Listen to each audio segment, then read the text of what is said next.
पलक झपकते ही गिर गया पुल, 250 फीट नीचे जा गिरी बस, भयानक मंजर कैमरे में हुआ कैद, अपने रिस्क पर वीडियो देखना।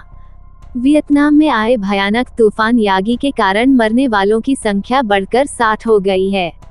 इस तूफान ने देश में भारी तबाही मचाई है। सोमवार की सुबह एक बड़ी दुर्घटना तब हुई जब भूस्खलन के कारण 20 यात्रियों को लेकर जा रही एक बस काओ बांग प्रांत की बाढ़ में बह गई। वियतनाम में आए भयानक तूफान यागी के कारण मरने वालों की संख्या बढ़कर 60 हो गई है। इस तूफान ने देश में भारी तबाही मचाई है। सोमवार की सुबह एक बड़ी दुर्घटना तब हुई जब भूस्खलन के कारण 20 यात्रियों को लेकर जा रही एक बस काओ बांग प्रांत की बाढ़ में बह गई। इसके अलावा फोन चाओ पुल भी ढह गया, जिसका वीडियो सोशल मीडिया पर तेजी से वायरल हो रहा है। ये वीडियो एक कार के डैशकैम से रिकॉर्ड किया गया था। वीडियो में साफ दिख रहा है कि कैसे पलक झपकते ही पुल ढह गया और उसके ऊपर से गुजर रही कारें और स्कूटर बाढ़ के तेज बहाव में बह गए। वियतनाम के मौसम विभाग ने चेतावनी दी है कि इस तूफान के कारण हवा की रफ्तार 203 किलोमीटर प्रति घंटे तक पहुंच सकती है।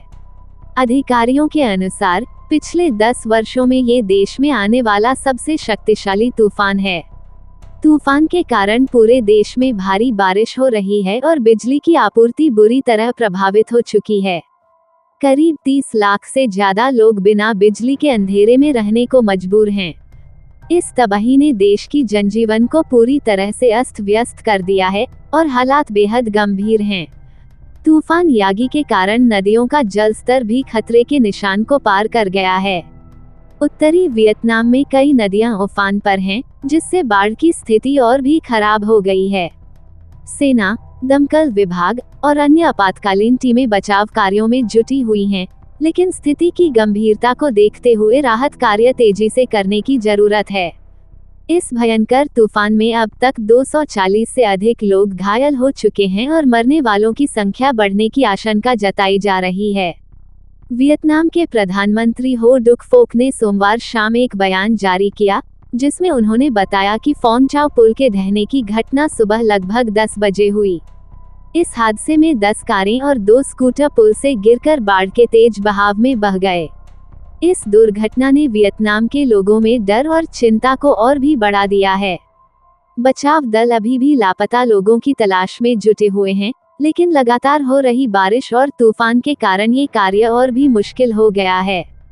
इस तबाही ने देश के बुनियादी ढांचे को गंभीर नुकसान पहुंचाया है। कई सड़कें, पुल और इमारतें या तो पूरी तरह से ध्वस्त हो चुकी हैं या फिर बुरी तरह से क्षतिग्रस्त हैं। तूफान की भयावहता को देखते हुए विशेषज्ञों ने चेतावनी दी है कि आने वाले दिनों में स्थिति और भी खराब हो सकती है। सरकार और प्रशासनिक तंत्र ताकत से राहत और बचाव कार्यों में जुटा हुआ है, लेकिन इस तरह के प्राकृतिक आपदाओं से निपटना हमेशा एक बड़ी चुनौती होती है।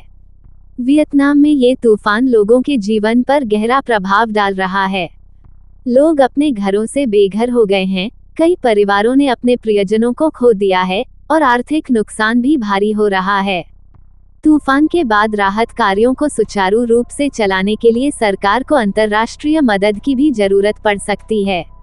अब सभी की निगाहें इस बात पर हैं कि कैसे वियतनाम इस विनाशकारी तूफान से उबरता है और प्रभावित लोगों के जीवन को फिर से पटरी पर लाया जाता है।